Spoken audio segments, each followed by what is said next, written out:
Rebbe Noson, follower of Rebbe Nachman of Breslov. Likutey Halakhot. On Shulchan Aruch Orach Chaim. Laws of the intermediate days of the festivals. Law 1. Regarding the prohibition on the intermediate days of the festivals of some types of work, while other types are permitted. Section 1. The intermediate days of the festivals correspond to the Aramaic Targum, which corresponds to Noga, and which is the medium between the Holy Tongue and all other languages of the 70 nations of the world. The festivals correspond to the wholeness of the Holy Tongue, as the Rebbe writes in Likutey Halakhot, Part 1, 30. For the festivals correspond to the ascension of the Holy Malkut Kingdom from the realm of evil, and the subdual of the reign of the 4 evil kingdoms, which corresponds to the wholeness of the Holy Tongue, which corresponds to Malkut Peh, through which we subdue the evil reign of the 70 nations. That is why the festivals are called a sign, for they correspond to the guarding of the covenant that is attained through the wholeness of the Holy Tongue, as the Rebbe writes in Likutey Halakhot, Part 1, 19. That is why we declare on the festivals, who chose us from among all nations and exalted us from all tongues.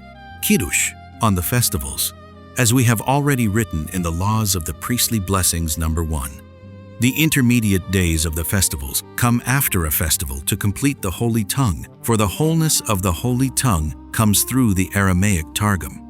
Thus, the intermediate days are a mixture of weekday and festival, for the realm of evil, corresponding to the 70 nations, has power during the weekdays, whereas a festival corresponds to the wholeness of the Holy Tongue, so the intermediate days are the medium between them, corresponding to the Aramaic Targum.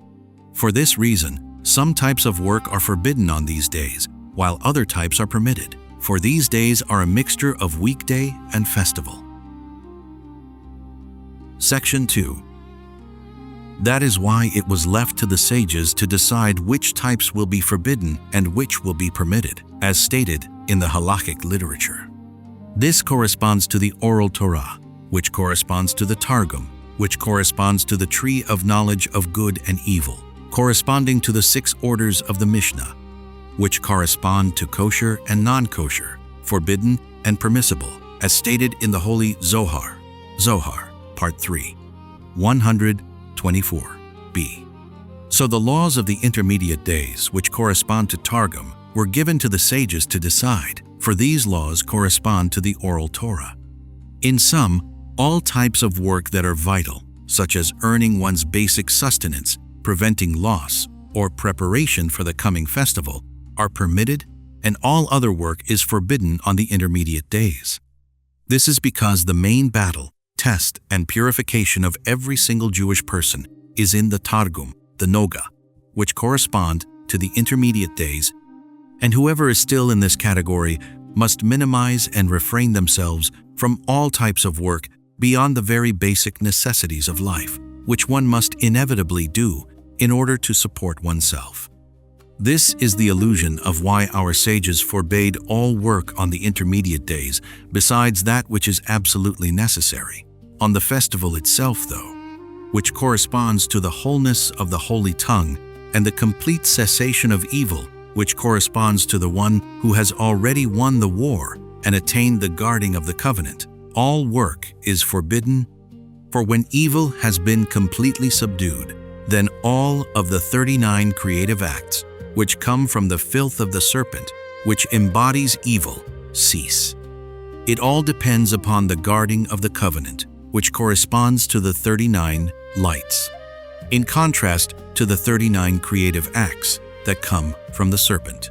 That is why one who is truly at this level of a festival, meaning that he has attained the wholeness of the Holy Tongue and the guarding of the covenant, does not need to do any work or business at all.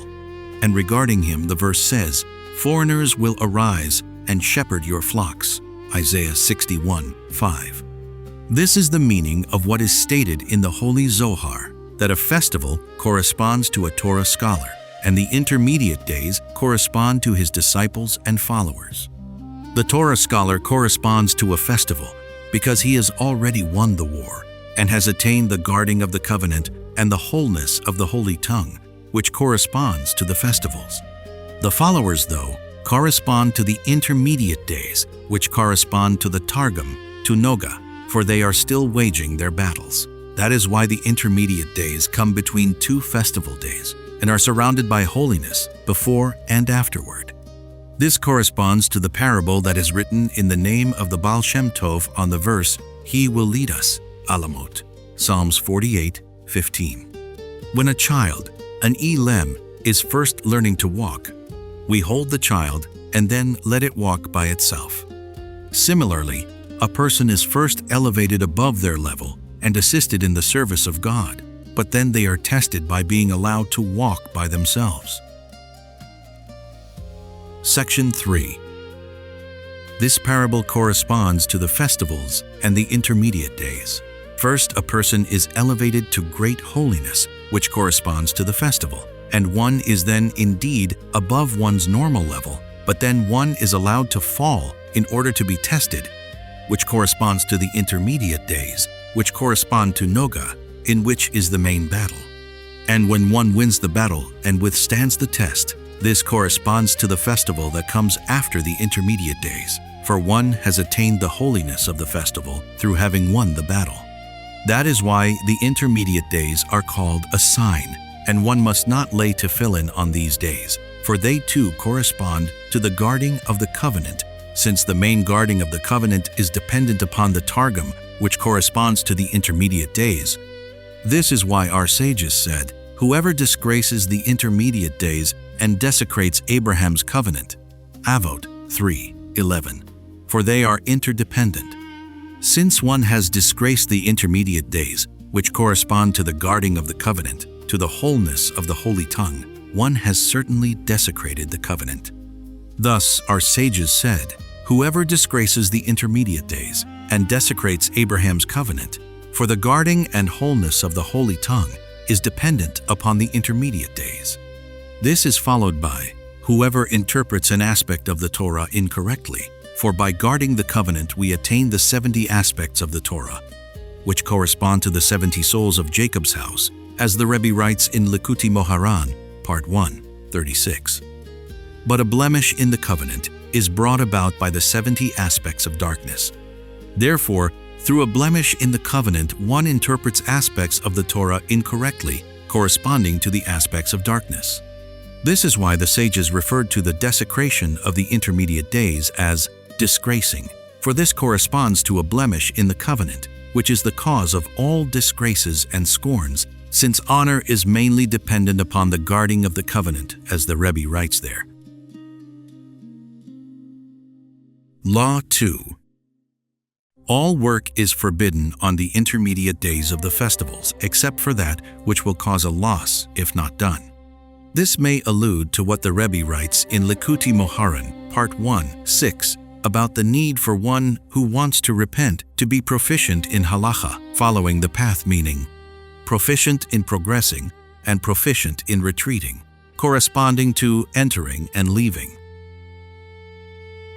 Section 1. Such are the ways of repentance. First, a person is brought near from on high, and then they are distanced and experience a descent. Then one must strengthen oneself, however one can, and not allow oneself to completely fall away.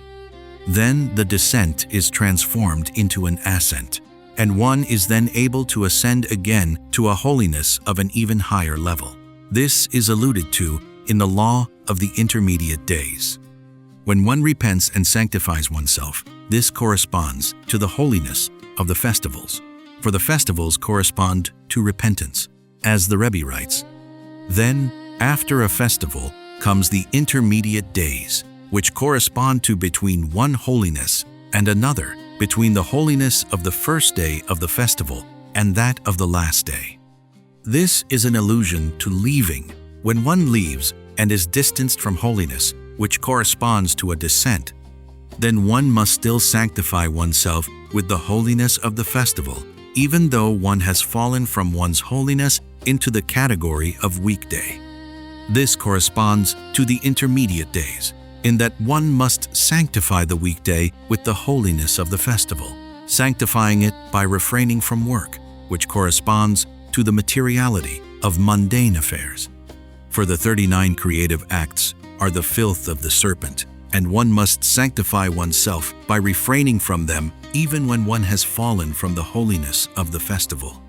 One must not allow oneself to fall completely into mundanity, but remain at least in the category of the intermediate days, sanctifying the weekdays with the holiness of the festivals. Only work on something that will cause loss, if not done, is permitted. This alludes that in descent, one should only involve oneself in material affairs for something that will otherwise be lost. An allusion to lost things, the soul sparks, that have been lost and have fallen to wherever they have fallen on account of one's sins. That is why one has fallen from one's level in order to be tested and refined in the lower levels in order to elevate the sparks that have fallen into there. Those sparks correspond to lost things. That is why our sages permitted work on the intermediate days for something that would otherwise be lost. One must not do any work, deal with any material affairs, only for something that would otherwise be lost, with the intention of rectifying one's own lost things, for which purpose one has fallen into those levels. Then, when one sanctifies one's fall with the holiness of the intermediate days, then one ascends again and is able to re-enter into the sanctity of the festival, which corresponds to the last day of the festival. In other words, one returns and ascends to holiness, corresponding to a descent for the purpose of an ascent, for the last day of the festivals possesses a greater light than the first day. For instance, Sukkot, which concludes with Shmini Atzeret, and Simchat Torah, which is the peak time of delight and closeness of the Jewish people to their Father in heaven, as our sages said, "Please remain with me another day." Sukkah 55b, and as the greatness of this time is mentioned in the literature. Similarly, on the last day of Pesach was the splitting of the Red Sea, the booty of which was greater than the booty taken out from Egypt, as written, "We will make you golden rings with studs of silver." Song of Songs 1:11. As Rashi explains there, a maidservant saw at the sea what the prophet Ezekiel did not see, for that was the greatest booty, that the sea of wisdom was split open for them, and they attained great perceptions. Hence, the final days of the festivals have a greater light, which alludes to the greater holiness and knowledge that one attains when one ascends again from a descent, as in a descent for the purpose of an ascent. Section 2.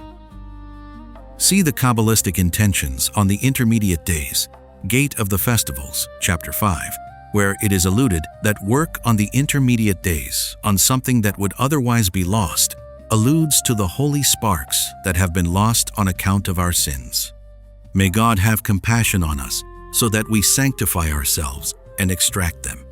Blessed be God forever. Amen and amen. Law 3. Regarding the intermediate days between the first day of the festival and the final day, when most work is forbidden and some are permitted, specifically for things that would otherwise cause a loss, as explained in Likutey Halakhot, Part 2, 4, desire is manifested through the three festivals, for the three festivals call out and reveal that everything happens solely according to God's will, and that there is absolutely no such thing as immutable laws of nature. Then, when desire has been manifested, this elicits awe, and through awe, loving kindness flows. And when one attains the flow of loving kindness, then one does not need to do any of the 39 creative acts at all, for foreigners will rise and shepherd your flocks will come true. However, countering this sound of the call of the festivals that calls out and manifests desire, there is the sound of the roaring of wild beasts of prey, who are the natural scientists. Countering that, however, are the authentic sages of the generation who bind desire to the root of desire, which corresponds to the forehead of desire. Still, there is the forehead of the serpent, which is the root of the natural wisdoms, and this must be subdued and vanquished. This is accomplished through charity. Study all this there well in the lesson. But even when we subdue the root of the natural wisdoms through charity, nevertheless, when the manifestation of desire is not strong and firm, they are able to reassert themselves. This too requires the power of charity. Charity is always able to subdue them, and then the manifestation of desire is strengthened, and the natural wisdoms completely fall away so that the sound of the call of the festivals can be heard. That is the essence of the joy of the festivals, through which loving kindness flows through awe. Then one no longer needs to do any work at all. Section 1. This corresponds to the intermediate days of the festivals. On the festivals, when desire is manifested, through which loving kindness flows, we no longer need to do any work at all. Therefore, all work is forbidden on the festivals, for the need for any work disappears through the manifestation of desire. Section 2. That is why the sanctity of the festivals is dependent upon the Jewish people, specifically the authentic sages of the generation who sanctify the months, through which the timings of the festivals are determined. As our sages said on the verse, "These are God's festivals that you shall call," Leviticus 23:4, Rosh Hashanah 24b.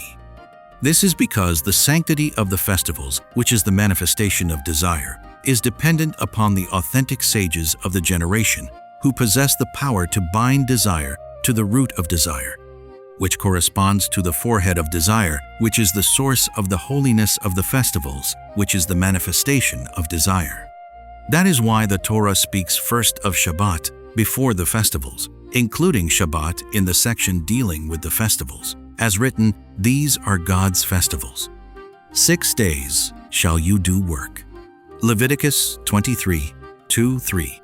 For the essence of the holiness of the festival is received from Shabbat. As we declare on Shabbat, the first of the festivals, Shabbat Kiddush. Shabbat is the first and foremost of the festivals, for all festivals receive their holiness from Shabbat. In other words, the essence of the holiness of the festivals corresponds to the calling out of holiness, and this power can be received only from Shabbat, which corresponds to the root of desire, to the forehead of desire, corresponding to the departing of Moses on Shabbat afternoon, as explained in the lesson. This corresponds to who sanctifies the Shabbat and the festivals, Kiddush, and prayers on festivals that fall on Shabbat, for Shabbat is fixed and permanent, and precedes all else. The essence of the holiness of the festivals, which is the manifestation of desire, comes only through the Jewish people, specifically through the sages of the generation, through their binding all desires to the root of desire, which is the forehead of desire, which corresponds to Shabbat. That is why a festival is also called Shabbat, for that is from where it receives its holiness, from the root of desire, which corresponds to Shabbat. Section 3. That is why we are instructed to give more charity than usual on the festivals, as written, "You shall rejoice before your God, you, your son, the sojourner, the orphan, the widow." Deuteronomy 16:11. And why we are obligated to bring so many offerings on the festivals, as written, "You shall not be seen before me empty-handed." Exodus 23:15, and "each man to his ability." Deuteronomy 16:17, which corresponds to charity. And the Zohar speaks about the great punishment for one who rejoices on the festival, but does not bring joy to the needy. Zohar, Part 1, 10b. In fact, the entire holiness of the festivals, which is the manifestation of desire, comes through charity, as explained in the lesson. Section 4. Hence, the essence of the sanctity of the festivals is the manifestation of desire that is manifested on the festivals, that everything takes place solely according to God's will through awesome signs and miracles that He did for us on each and every festival, for which reason all work ceases on the festivals. This corresponds to the intermediate days of the festivals, for as explained in the lesson, through charity we subdue the forehead of the serpent, the root of natural wisdom, through which desire is manifested through the festivals. However, if this manifestation of desire is not strong enough, natural wisdom can become re-aroused, but charity helps for this as well. But this seems strange. If charity has the power to completely subdue natural wisdom and to fully strengthen desire, for even at the end, we see that the rectification of strengthening desire comes only through charity. So why was this not rectified from the beginning all at once? Through charity, we should have been able to immediately subdue natural wisdom and strengthen desire, since the entire rectification from beginning to end is all through charity. Why then is the rectification divided into two stages? First, subduing the natural wisdom and manifesting desire that may sometimes not be strong enough, only to require more charity. Why could this all not have been accomplished in one stage? This is represented by the intermediate days of the festivals. At the beginning there is a festival, and at the end there is a festival, and in between there are the intermediate days. All this is a great benefit from God, who plans so that no one will ever be lost from Him. So He divided this rectification into two. For there are fallen souls that have become trapped in the mistakes of the natural scientists, who are like wild beasts who prey on many of our people, as explained in the lesson. So when desire is manifested through charity, we thereby rectify and elevate those souls who have become confused and lost in those mistakes. And rectifying these fallen souls requires that the rectification take place in two stages. After subduing the natural wisdom through charity, through which the sound of the call of the festival that manifests desire is heard, yet doubt can still be cast if the desire is not strong enough. So we must go through another rectification of giving charity and strengthening the manifestation of desire. And only then, between the two rectifications, we work on rectifying and elevating these fallen souls. This is because prior to the rectification of subduing the forehead of the serpent, the root of nature wisdom, we can obviously not work on rectifying these souls, since they have fallen greatly and become very confused. So obviously we cannot lower ourselves to them in order to elevate them, as long as the subdual of the forehead of the serpent has not yet begun. But after the forehead of the serpent has already been subdued, now it is possible to descend to them, elevate them, and rectify them. So in His compassion, God planned and arranged things such that even after they have already been subdued, they would still have the power to arouse doubts as long as the manifestation of desire was not strong enough, so that through this will all of the fallen souls who have become confused can be elevated. For specifically now we are able to rectify and elevate them, since natural wisdom has already been subdued. This is alluded to at the end of the lesson. The Rebbe cites there the story of Rabbi Yehuda about the serpent returning, that is, the forehead of the serpent that returned and cast doubt, and then the raven returns the raven, which corresponds to charity, to subdue the forehead of the serpent, the natural wisdom, and only then they flew away, meaning that the Jewish souls among them who had become lost and confused were now able to fly away safely through the manifestation of desire that was now manifested. Hence, the rectification of these fallen souls is only mentioned at the end, after the doubt that was cast was rectified, and only then, when this rectification of the doubt was accomplished and desire was strengthened, only then could the birds fly away. For their rectification comes mainly through rectifying the weakness of the manifestation of desire a second time, through which the forces of evil had sought to overcome them. Specifically then, can we rectify these fallen souls. This is because their main rectification is by rectifying the doubt that was cast in them by the weakness of the manifestation of desire, since that was the cause of the fall in the first place. Through a weakness in the manifestation of desire, judgment can only be rectified at its root, and the root of the power of natural wisdom which caused these souls to fall is only through such doubt. Obviously, these souls could not have been misled directly to complete denial, but rather, first doubt is cast in their minds, then one thought leads to another until they become very confused, as birds trapped in a net, to the extent that they are unable to get out by themselves. That is the root of the power of natural wisdom. Thus, the main rectification is by rectifying the weakness of desire, the doubt that was cast in their minds, specifically through which we rectify these souls, for it is impossible to rectify and elevate them other than between one rectification and another. Section 6. This corresponds to the intermediate days of the festivals. After the festival has come and desire has been manifested, we then need the intermediate days and then another festival. The intermediate days are also a festival, a calling of holiness, only that certain work is permissible, essentially, when not doing the work would cause a loss. This is because the rectification of a festival, which is a manifestation of desire, must inevitably take place in two stages, the first and last days of the festival and the intermediate days between the two rectifications. This is as above. After the forehead of the serpent has been subdued and the holiness of the festival has been manifested, desire is still not strong enough, and doubt can be caused.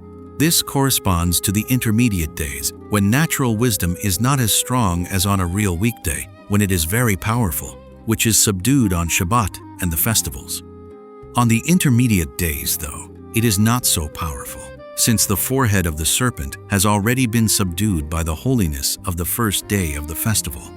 And even though the manifestation of desire is not yet in its full strength, on account of which the natural wisdom seeks to expand again, nevertheless, it no longer possesses its original power, for it has already been very weakened by the first day of the festival. This corresponds to the intermediate days of the festivals.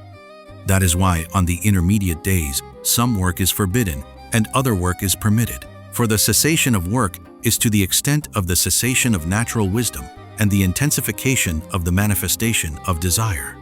That is why on the festivals, which is the time of the manifestation of desire, all work ceases, whereas on a weekday, when the filth of the serpent, the natural wisdom, is empowered, we must then do the 39 creative acts, to specifically thereby evoke an arousal from above, when we are able to sanctify the weekdays and do the 39 creative acts properly. So on the intermediate days of the festivals, when the forehead of the serpent has already been subdued, only that the forces of evil attempt to re-arouse, therefore some work is forbidden and some is permitted, to the extent that desire is now manifested, which is less than on the festival itself, since the intermediate days are between one rectification and another. That is why the main work that is permitted is that which would cause a loss if not done, for the main reason why we must do some work on the intermediate days, which are in fact also a calling of holiness, is only for the purpose of lost things, the souls that have fallen and gone lost on account of erring after the natural scientists. That is why the rectification must be split in two, which corresponds to the last and first days of the festivals with the intermediate days in between, when we are involved only with rectifying lost things, these lost souls. For God has planned and arranged that no soul ever fall away completely, and specifically, now is the time of their rectification. Law 4. Regarding the prohibition of most work on the intermediate days and the permissibility of only for the purpose of preventing loss, based upon the lesson in Likutey Halakhot, Part 2.8. Study there. Well, the entire lesson, from beginning to end, where the Rebbe speaks there about prayer as judgment of the Powerful One. Prayer is mainly the begging for mercy, and the essence of mercy is dependent upon knowledge. Sometimes, though, the realm of evil draws nourishment from mercy, and then mercy upon us is diminished, and instead there is cruelty, which causes a blemish in knowledge, and then the realm of evil draws nourishment, as in, the serpent was cunning, Genesis 3:1, which causes sexual lust. For there are 3 minds that correspond to the 3 barriers blocking this lust, which correspond to the 3 daily prayers. And when knowledge has been blemished on account of a blemish in mercy, then prayer is in the category of judgment, and the realm of evil swallows it. Then a powerful one is needed to pray a prayer of judgment as Pinchas, so that the prayer will get stuck in the throat of the realm of evil when it tries to swallow this prayer, causing it to vomit up all the prayers it has swallowed, as well as its own very vitality, which corresponds to proselytes, as in, it swallowed might and vomited it up from its belly, Job 20:15.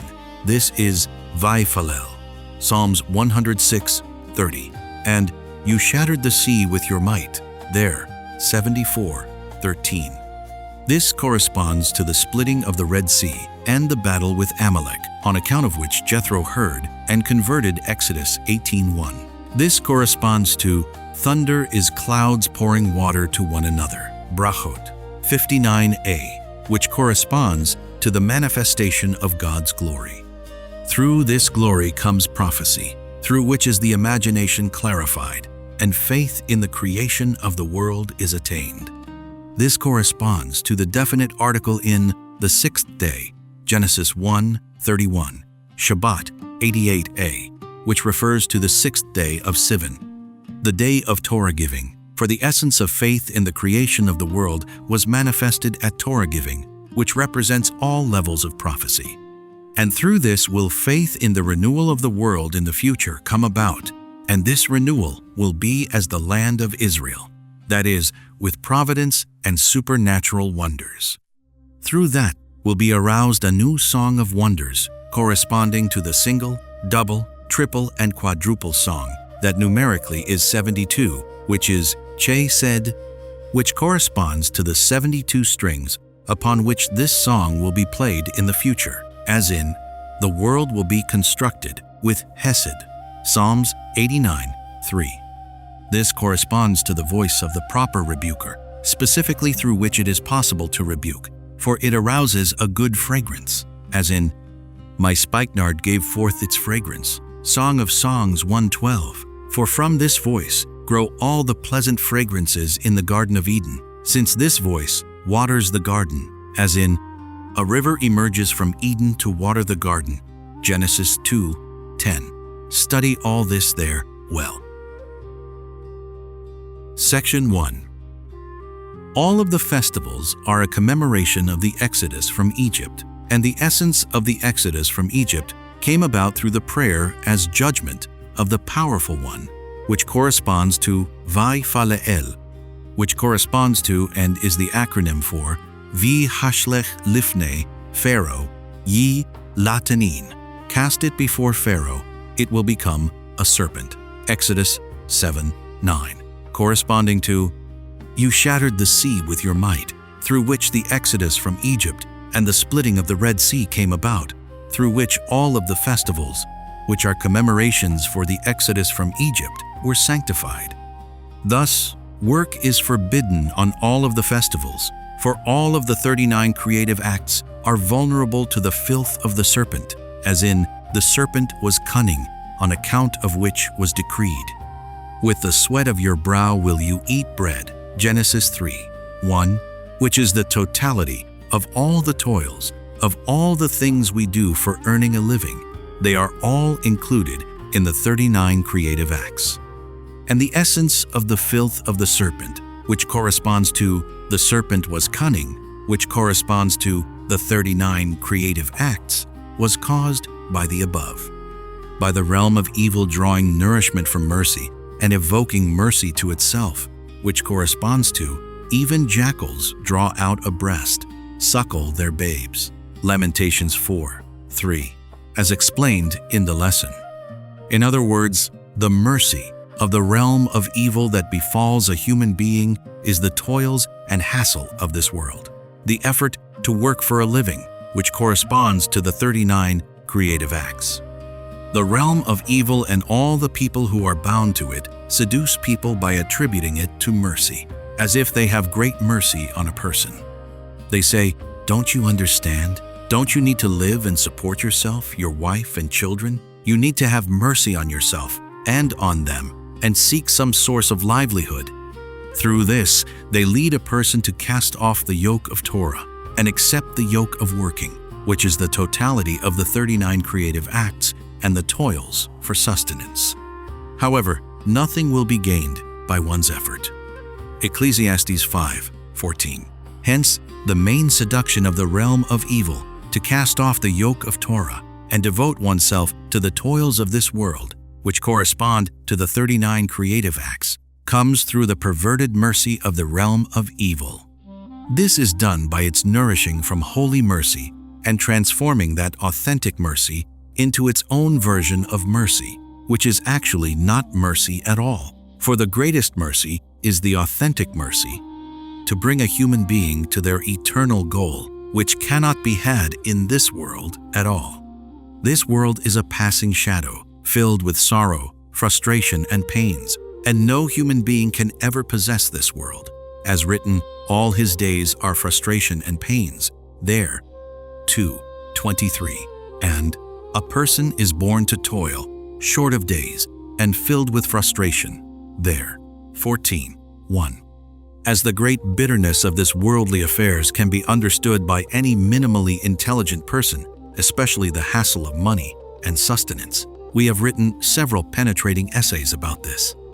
Thus, what the masses of people consider to be mercy is the mercy of the realm of evil, and not mercy at all. For the essence of mercy is to speak to another's heart, to devote themselves solely to Torah, and God will then support them through some minimal effort. As said, make your Torah study paramount and your work auxiliary, Avot 1:9, as our sages said elsewhere. Earlier generations who make their Torah study paramount and their work auxiliary were successful at both. Brachot 35b, as written, O generation, see the word of God. Jeremiah 2:31, which our sages explain as, see how your ancestors were supported. Mekilta Beshalach 5. Hence, the essence of the 39 creative acts, which correspond to the filth of the serpent, comes from the mercy of the realm of evil, which corresponds to the serpent was cunning. This corresponds to the exile in Egypt, where they embittered their lives with hard work, which corresponds to the bondage to the efforts for a livelihood and the 39 creative acts. Leaving this bondage, which corresponds to the exodus from Egypt, comes about through the powerful one who prays as judgment, which corresponds to the casting of the staff before Pharaoh, through which the exodus from Egypt came about. Thus all of the festivals, when work is forbidden, were then sanctified. For the powerful and mighty tzaddikim, who are able to pray in this way, subdue the realm of evil and extract from it all the knowledge and mercy it has swallowed, until an exodus from Egypt is brought about, and then all of the 39 creative acts, which correspond to the mercy of the realm of evil, cease. That is why work is forbidden on the festivals, for they are a commemoration of the exodus from Egypt. For all of the 39 creative acts cease at this time. It is a time of an exodus from Egypt, brought about through the power of the powerful ones, through which the mercy of the realm of evil and the nourishing of the cunning serpent cease, through which all of the 39 creative acts which correspond to with the sweat of your brow cease. Section 2. This corresponds to the great joy of the festivals. Through the prayer of the powerful one are all of the above evoked, which are a manifestation of glory, through which is evoked the influx of prophecy, such that eventually one attains the sound of the song of the future, which is the sound that waters the garden, as in, a river emerges from Eden to water the garden. Through that comes the voice that is able to rebuke, and from there, from the sound of this amazing song, come all joys. For this song contains all of the 10 types of melodies, as explained in the lesson, which are the source of all joys that exist in all worlds, as in, upon a 10-stringed instrument, upon a lyre. For you, O God, have brought me joy in your works. Psalms 92, 4-5. That is the source of the great joy of the festivals, For on a festival, one must evoke upon oneself great joy from the sound of this song, an illumination of which shines on the festivals. For all of the festivals came about through the exodus from Egypt, that came about through the prayer of the powerful one, through which was the sound of this song evoked. Because of this itself, all work on the festivals ceases, for this sound corresponds to a river emerges from Eden to water the garden, which corresponds to Oneg, delight of Shabbat, since it is the acronym of Eden Nahar, Gan Eden, river, garden, as stated in the holy Zohar, Part 1, 26a.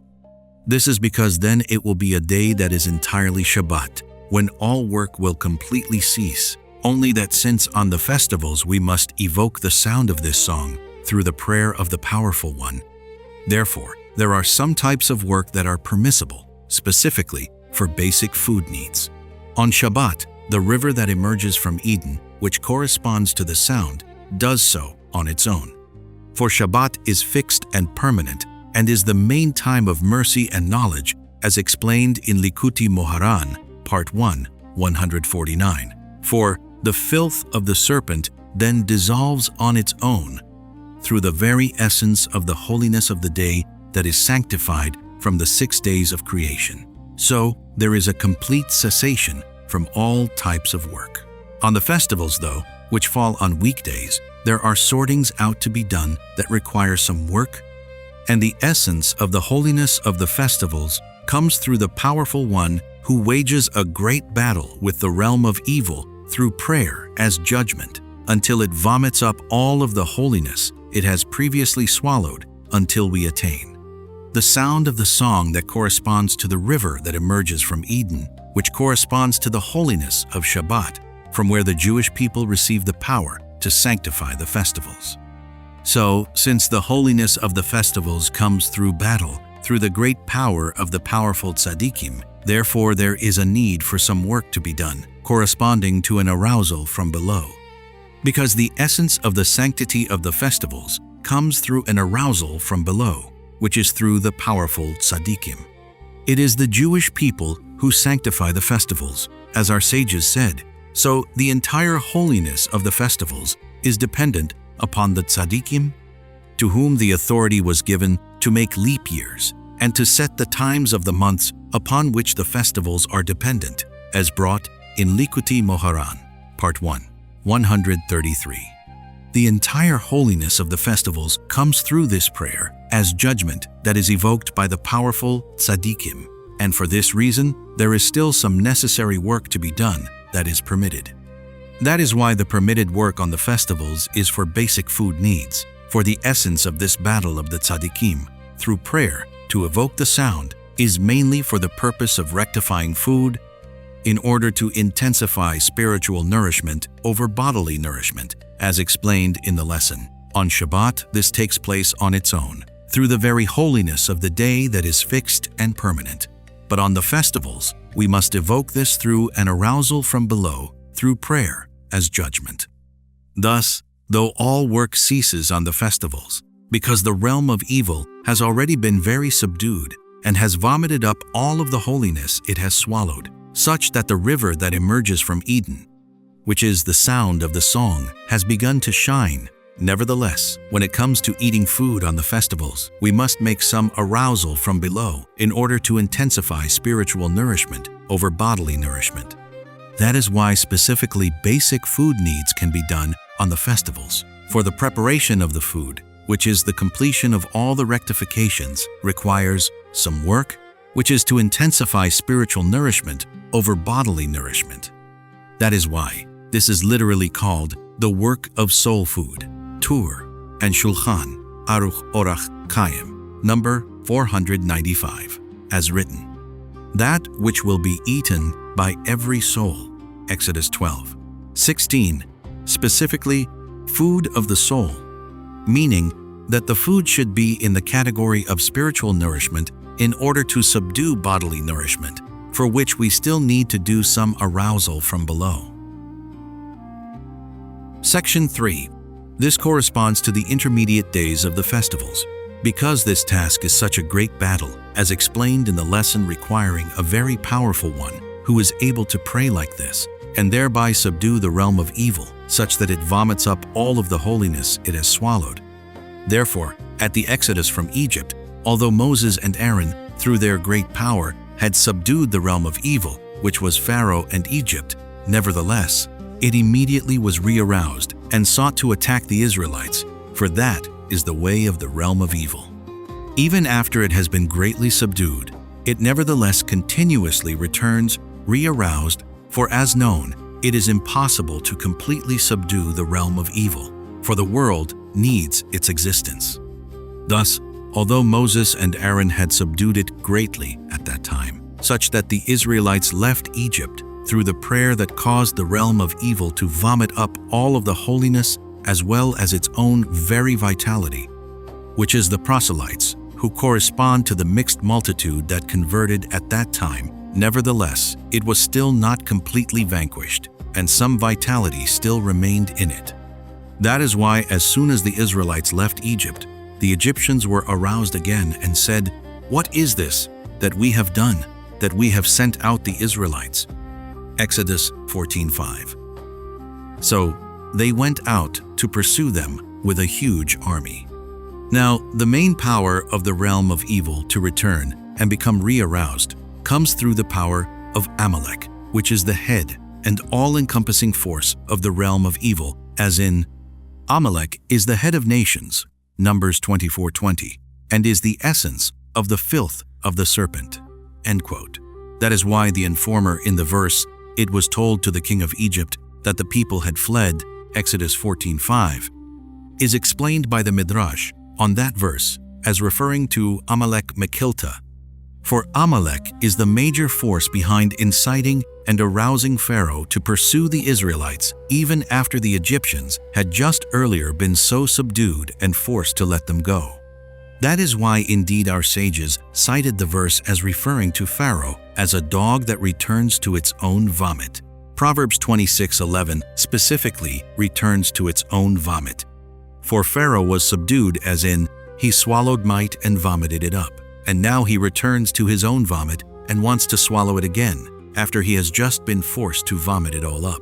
But when Pharaoh pursued the people, the Israelites were in great distress, and Moses had to once again arouse the power of prayer, through which the splitting of the Red Sea came about, as in, "You shattered the sea with your might," which took place on the 7th day of Pesach, when the Egyptians had their final downfall. That is why the days between the first day and the last day of the festivals are the intermediate days, literally, the weekdays of the festivals, on which most work ceases, and only work to prevent loss is permissible.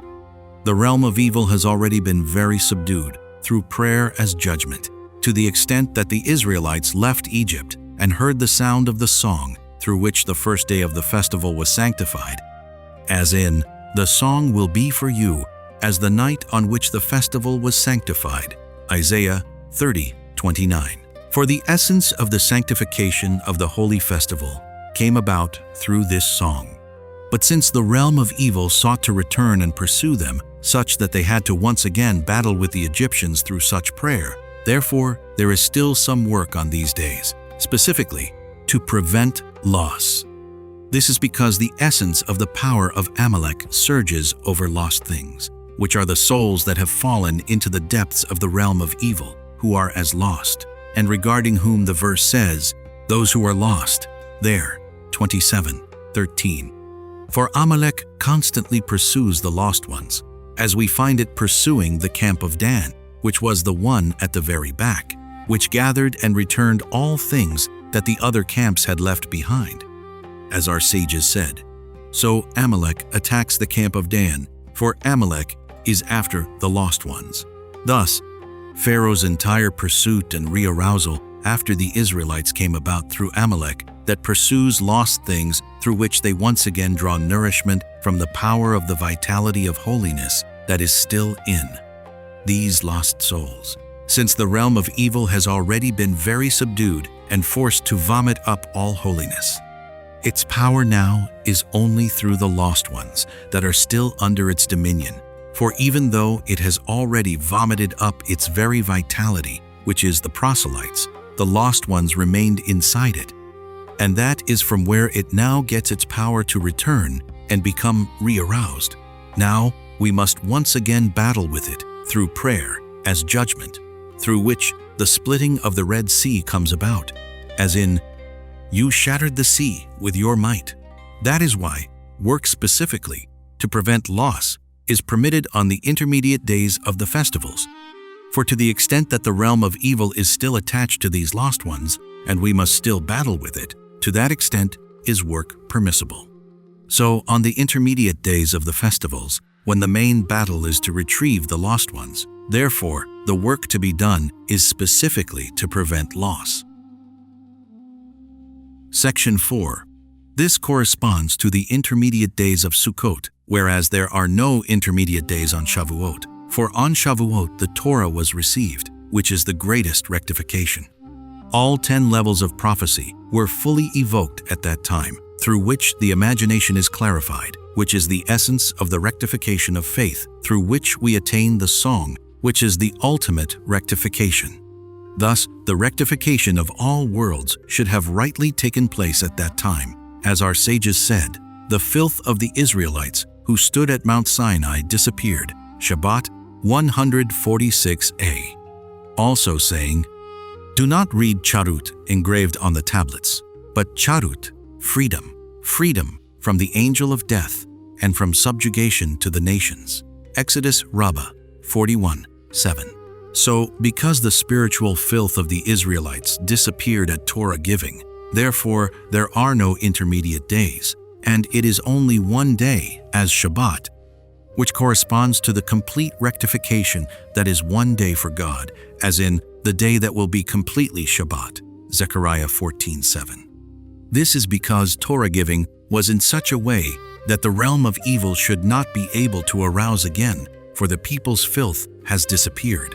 As written, "I had said that you would be like angels." Psalms 82:6, as our sages commented on this verse. Avodah Zarah 5a, Shabbat 146a. But nevertheless, the forces of evil devised a scheme to cause chaos through the mixed multitude, who were the converts that Moses had taken out of Egypt through his great power from the very essence of the realm of evil. As in, "From his belly will God take possession of him." Job 20:15. It was the mixed multitude that made the golden calf and caused the Israelites to sin, as our sages said, Exodus Rabbah 42:6. For the mixed multitude were sorcerers and magicians, who are the essence of the filth of the serpent, and who rise up against the upright among the Jewish people, who follow the authentic tzaddikim, who correspond to Moses, and who possess the sarif, spirit of prophecy, through which their imagination is clarified and their faith is refined, which corresponds to clarification from the filth of the serpent, as explained in the lesson. But those who come from the realm of the mixed multitude proliferate denials and false faiths that come from false prophets, who correspond to false leaders, who correspond to sorcerers and magicians, who sometimes give some sign through their powers. They incited the Israelites until they caused them to err after the golden calf, for the filth of the serpent obviously did not disappear from the mixed multitude, only from the Israelites. On the contrary, not only did it not disappear from them, but out of jealousy of the Israelites whose filth had disappeared, on account of which the forces of evil were about to be completely vanquished. These forces incited the mixed multitude and stirred up their filth even more, such that they completely denied the faith and incited the Israelites as well. As explained elsewhere, the free-willed human being has great power to incite and mislead other human beings astray more than the forces of evil themselves. Thus, though the forces of evil lacked the power at that time to cause the Israelites to sin, since their filth had disappeared through the mixed multitude, who were free-willed human beings, they caused the Israelites to sin so very greatly that this caused the destructions of the first and second temples, as our sages said. The rectification of this came through the final 40 days, from the beginning of the month of Elul until Yom Kippur, when God became appeased with the Israelites, as our sages said. And this rectification was completed in the holy month of Tishrei, which is the month of the spiritual giants, when all of the above rectifications are evoked in an amazing way, such that the rectification will be fully completed. And though the forces of evil continued to repeatedly cause damage, since we repeatedly evoke prayer as judgment of the powerful ones in Tishrei, as explained in the lesson, prayer is then wondrously complete. For the entire Jewish people are aroused and cry out to God with very loud and strong voices, as stated in the Holy Zohar, Part 3, 100a. Through this, the powerful tzaddik has even greater power to evoke the rectification even more fully, for the essence of the power of the tzaddik comes through the Jewish people. Also, during this time we pray this prayer as judgment in its most appropriate time, on Rosh Hashanah, when Adam was created, and the day on which he sinned in the tree of knowledge, which was caused by the cunning of the serpent, through which the filth was brought into existence, as well as all the power of the realm of evil. For the rectification comes mainly through the sound that waters the garden that is evoked by the prayer of the powerful one, which is mainly on Rosh Hashanah, the day of judgment, the day on which Adam was created and sinned. That is why this is the main time of gathering around the authentic tzaddikim, when, with their great power, they extract from the realm of evil all of the holy sparks that it has swallowed ever since Adam's sin, which took place specifically on this day.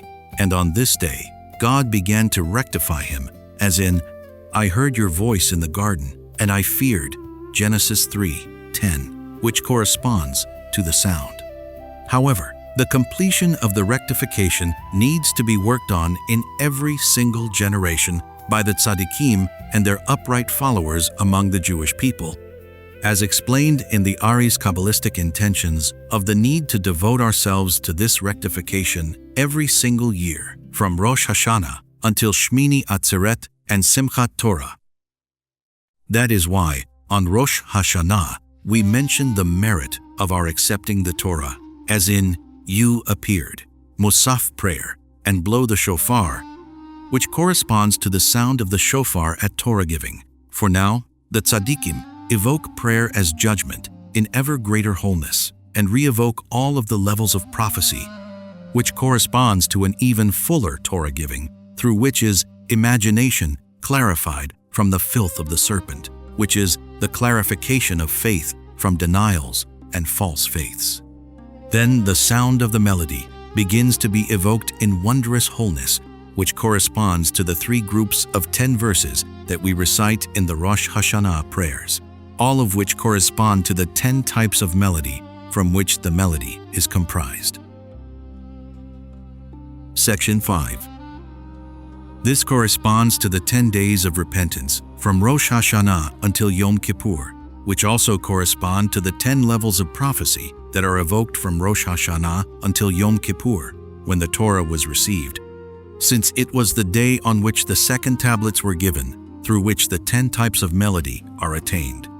Then, on Yom Kippur, the clouds disperse, which are the sins that are caused by the filth of the serpent, for it is the time when sins are forgiven, as in, I erased your transgressions as a thick cloud, and your sins as a cloud. Isaiah 44:22. Thus, after Yom Kippur, we attain Sukkot, which corresponds to the holy clouds of glory, as in, God's glory appeared in the cloud. Exodus 16:10. For those clouds, all types of darkness that have darkened the light of holiness and prevented us from praying, as in, Sakota, you have concealed yourself in a cloud.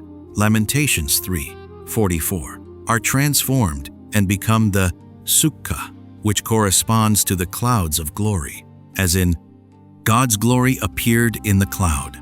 These clouds of glory protect us so that the spirit of prophecy that has been evoked from the glory will not be damaged, as explained in the lesson, so that it will not be damaged by the mixed multitude that come from realm of Amalek.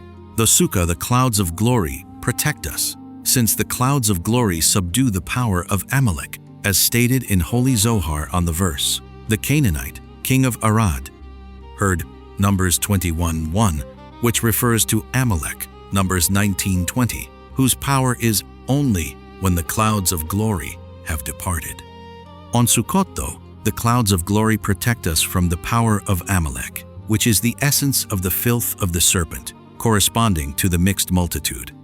Then we are able to complete the evoking of the spirit of prophecy, which is the completion of the Torah that we are busy completing at the end of Sukkot. The most important thing, though, is to evoke the sound, which is the melody from which all joys arise, which is why Sukkot is called the time of our joy. All this in order to attain the voice of the rebuker, who is able, through his rebuke, to transform sins into merits, as in My spikenard gave forth its fragrance. Song of Songs 1:12. That is why on Sukkot we read through the entire book of Deuteronomy on Hoshana Rabbah, for it is the rebuke of Moses who attained this voice, which is why he was able to rebuke the Israelites. Thus, the book opens with rebuke, "These are the things," which was rebuke for all of the people's sins in the wilderness, as Rashi there explains and concludes with a blessing, praising and blessing the entire people. For Moses had attained the voice through which rebuke itself is loving kindness that transforms into benefit and blessing. This is what we are doing on Sukkot, which is the completion of the rectification of Rosh Hashanah and Yom Kippur, which are the completion of the rectification of all the three festivals that begin with Pesach, which is the Exodus from Egypt, which should have been completed on Shavuot, which is the receiving of the Torah. However, on account of the damage caused by the mixed multitude, Moses toiled and evoked an even greater rectification during the final 40 days, from the beginning of the month of Tishrei. The ultimate, though, is on Sukkot.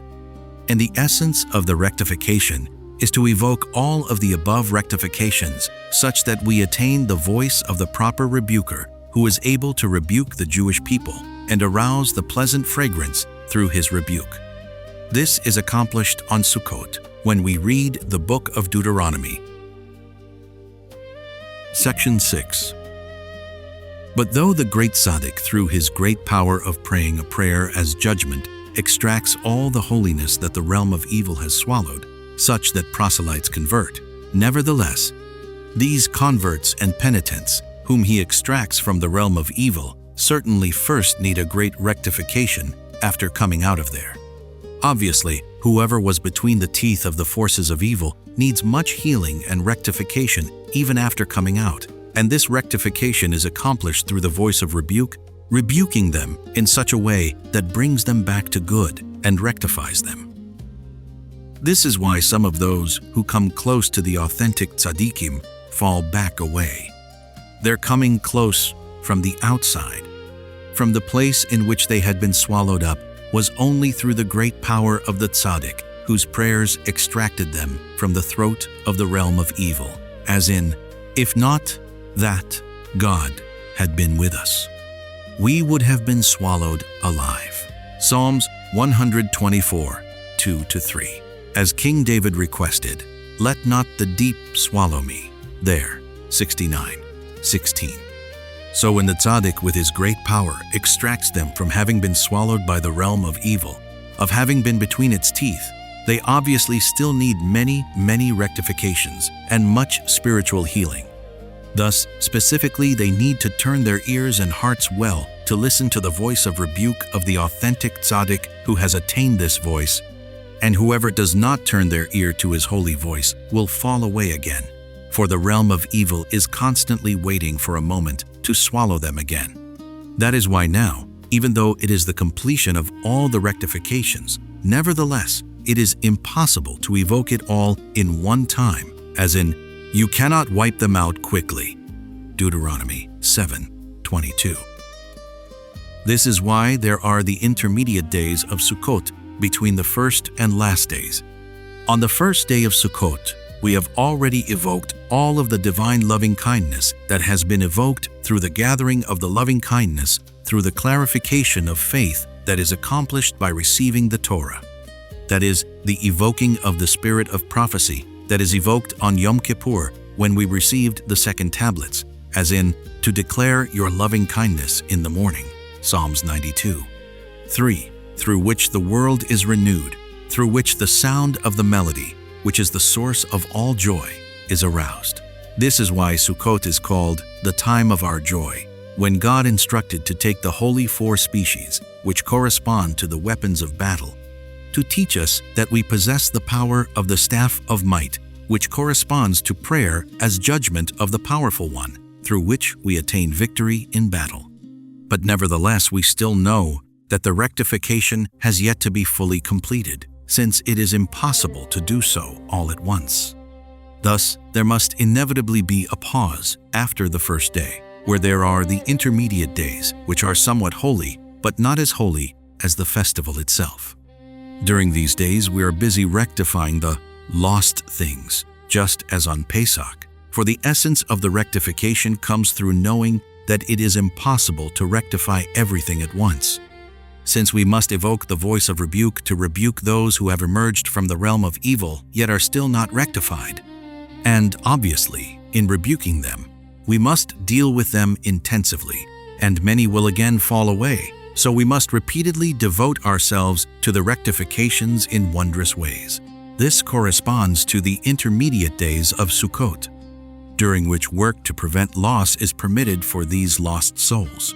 Just as on Pesach the intermediate days were, because Pharaoh rose again to pursue the Israelites after the first day. Similarly now, on Sukkot, which is the completion of the rectification, we must not try to rectify everything at once, for this is impossible, as we see from the great damage that happened after Shavuot, after Torah giving.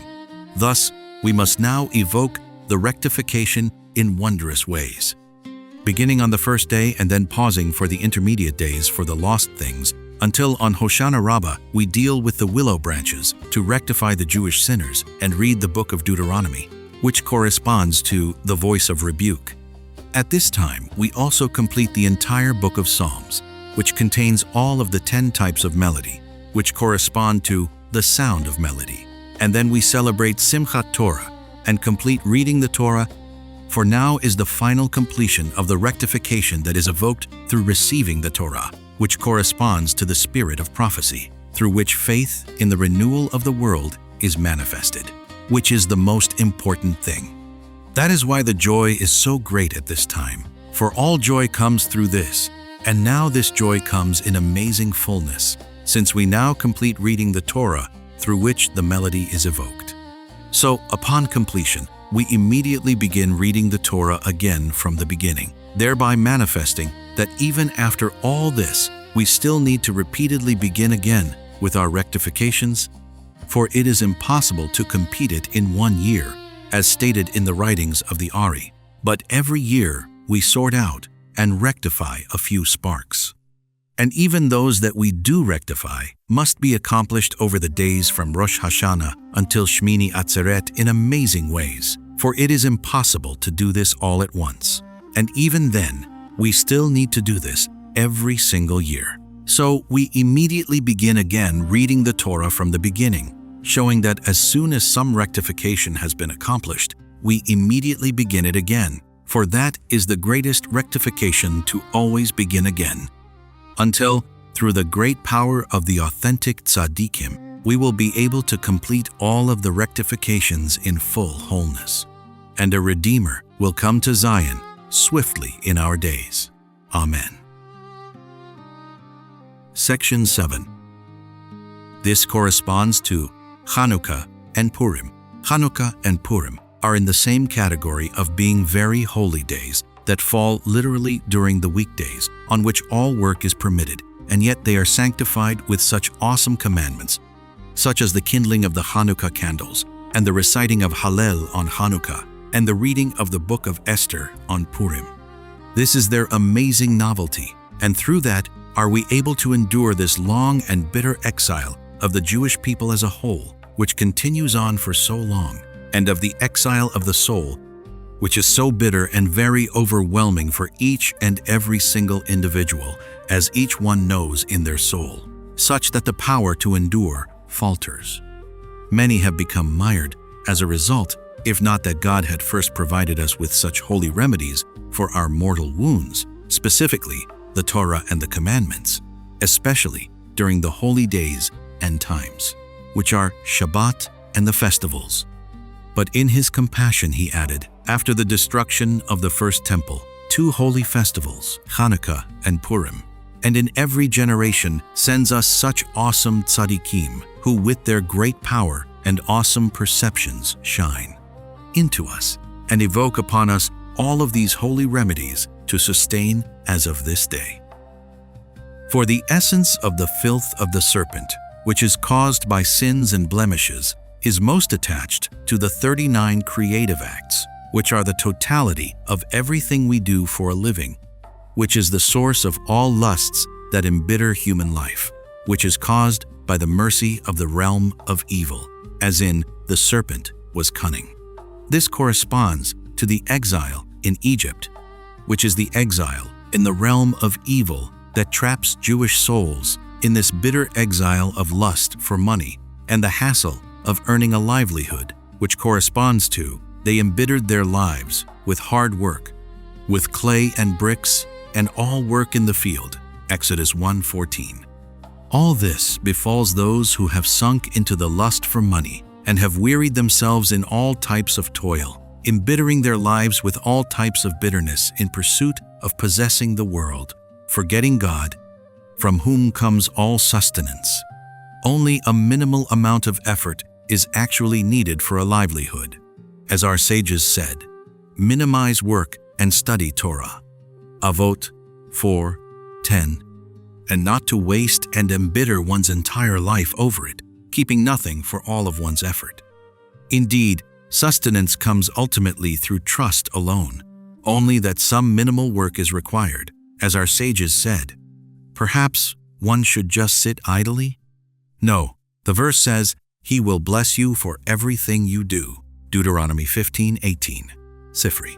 Hence, one must only do some minimal work so that one is not completely sitting idly, and God will bless one through that. As written, He will bless you for everything you do. Specifically, for everything you do, meaning He will bless that minimal effort you do with whatever you need for your eternal benefit, which is the most important thing.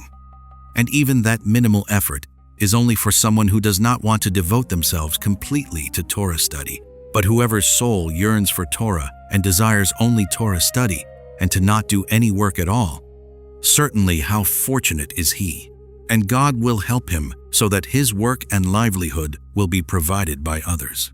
But for all those who enter into the world of work, the realm of evil is so overpowering that human life is so embittered by very difficult work and great toil, which corresponds to the exile in Egypt, as in, they embittered their lives. The subdual of the realm of evil is through the powerful one, through the staff of might that gets stuck in its throat until it vomits up all of the holiness it has swallowed, which corresponds to, as said, Vaifalel, he prayed a prayer of judgment, the acronym of Vi Hashlech Lifnei, Pharaoh Yi Hi Lotanin, cast it before Pharaoh. It will become a serpent. Exodus 7:9, through which the exodus from Egypt came about, through which were sanctified all of the festivals, on which all work is forbidden, through which the filth of the serpent that is attached to work is banished. Section 8. In sum, sustenance comes mainly through Shabbat that protected Adam from the filth of the serpent, when all work is complete forbidden. But the sanctity of Shabbat must be evoked into the 6 weekdays in order to banish the filth of the serpent from the weekdays, which is the main battle, and sorting out of the weekdays, all through the power of the powerful one, through Vai-Falel.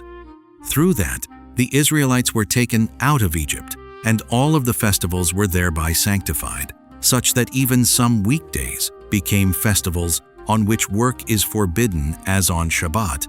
For the only difference between a festival and Shabbat is the preparation of basic food needs.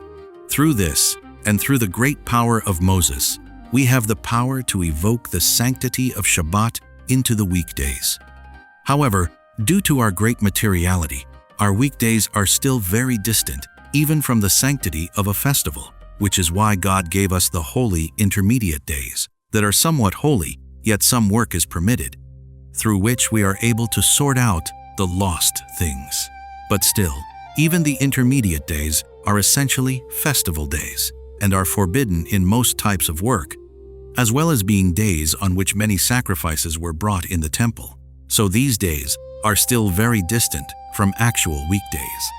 Thus, God had even more compassion on us and gave us the days of Chanukah and Purim, which are literally weekdays, and on which all work is permissible, even though they are sanctified with such holiness.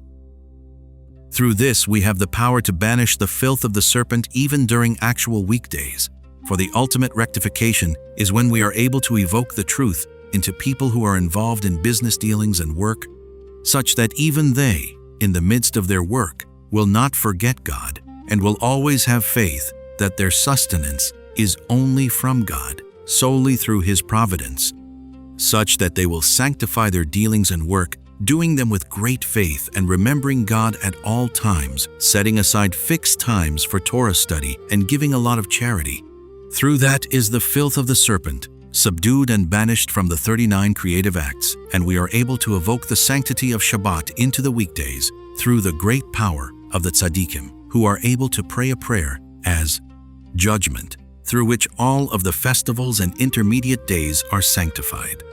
This was the case until after the destruction of the temple, when the sages saw that the realm of evil is so increasingly intensifying, such that they realized that even if the temple would be rebuilt, it would not be a complete redemption, since the people would remain subjugated to foreign rule, and that the temple would ultimately be destroyed.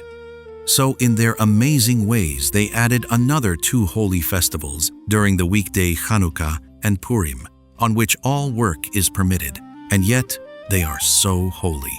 Through this, we have the power to sanctify the weekdays themselves, that is, to sanctify the 39 creative acts themselves, which are the totality of all endeavors of business dealings and all types of material involvements and lusts of this world, so that we have the power even there to banish the filth of the serpent and remember God.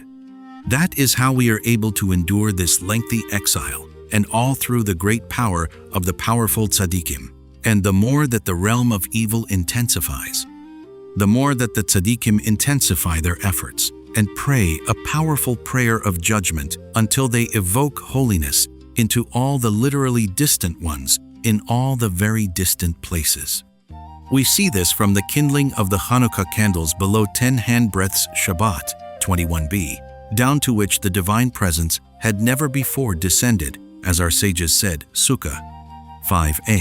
But through the great power of these powerful tzaddikim, we have the power to evoke such sublime holiness and great light, all the way down to banish the filth of the serpent in its own realm, literally. Section 9. This corresponds to the kindling of the Hanukkah candles, which is to evoke the light of the authentic tzaddikim who possess the spirit of prophecy, which corresponds to the light of the Torah that contains all levels of prophecy, which corresponds to light, as in, a mitzvah is a candle, and Torah is light. Proverbs 6:23. And the tzaddik is also called light, as written, a light is sown for a tzaddik. Psalms 97:11. From that light we kindle the candles of the candelabra in the temple, and that light is the source of the light of the Hanukkah candles. Through the great miracle, we are able to evoke the light of the tzaddikim and the light of the Torah, even in the depths of this exile, each individual in their own home, at wherever level they are at. But the most important thing is to clarify the imagination as explained in the lesson. We must intensely seek the authentic tzaddikim who possess the spirit of prophecy in order to clarify the imagination, so that we are able to attain full faith, which is to have faith in the creation of the world, which is the essence of the miracle of Hanukkah. The main power of the imagination is at night, for imagination corresponds to sleep, to the darkness of night. For all confusions that come from the imagination correspond to darkness. For just as a person can err in the darkness and not discern between silver, copper, and iron, for which reason the darkness of evening is called erev on account of the irvuv chaos, confusion of darkness. The same is true of the imagination, literally. It corresponds to darkness in that it leads a person to err, confusing perception and distorting the truth. That is why its main power is at night, which corresponds to erev darkness, to confusions, which corresponds to the power of imagination. So we must kindle a candle at night in order to light the darkness, to differentiate between things. And as known, all earthly phenomena have a root on high, in the Holy Torah, which is the spiritual vitality and sustenance of the entire world and everything in it. Thus, kindling a candle at night comes from the need to draw light from the day into the darkness of night, which is the essence of the commandment to kindle the candles of the candelabra in the temple every night, through which light is drawn into the entire world. For the essence of light comes from the Torah, which is the totality of prophecy, which is the essence of knowledge, which is the essence of the light of day. As written, there is benefit to wisdom over foolishness, as the benefit of light over darkness. Ecclesiastes 2:13. For the essence of the light of Torah is evoked by day, as written, on the day that he instructed, Leviticus 7:38, from which our sages derive that God spoke to Moses only by day, Sifra. Thus, the essence of light is only by day, and when night falls, when great darkness spreads. This corresponds to erev, to irvuv, the confusion of the imagination. And now we must draw from the light of day to bring light even into the darkness of night.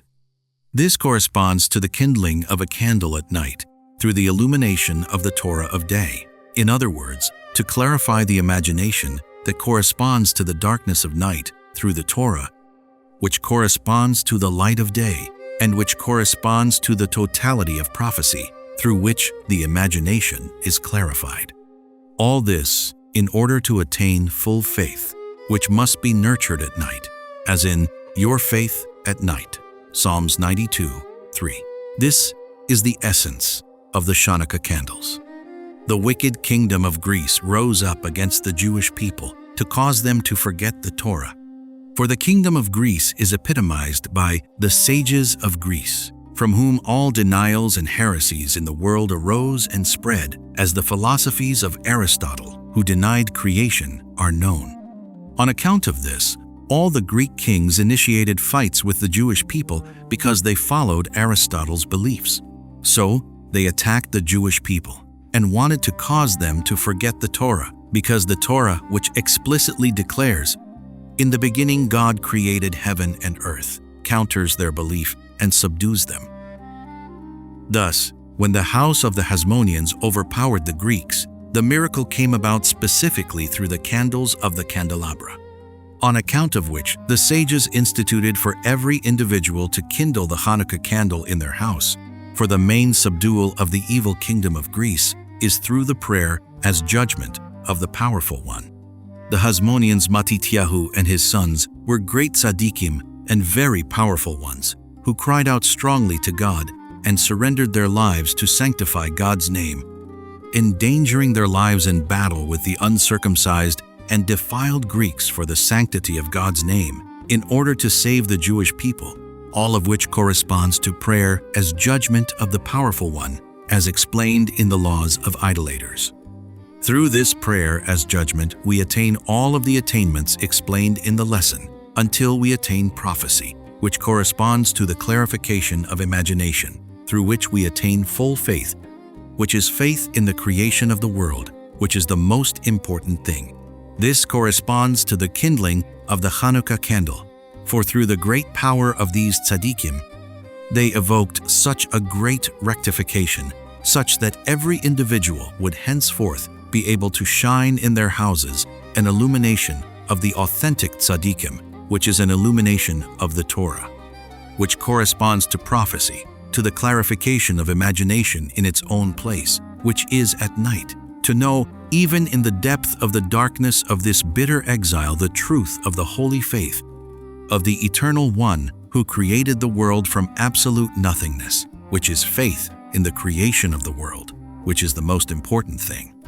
Through this is banished the filth of the serpent, from which come all denials, from which come all of the 39 creative acts which correspond to the filth of the serpent.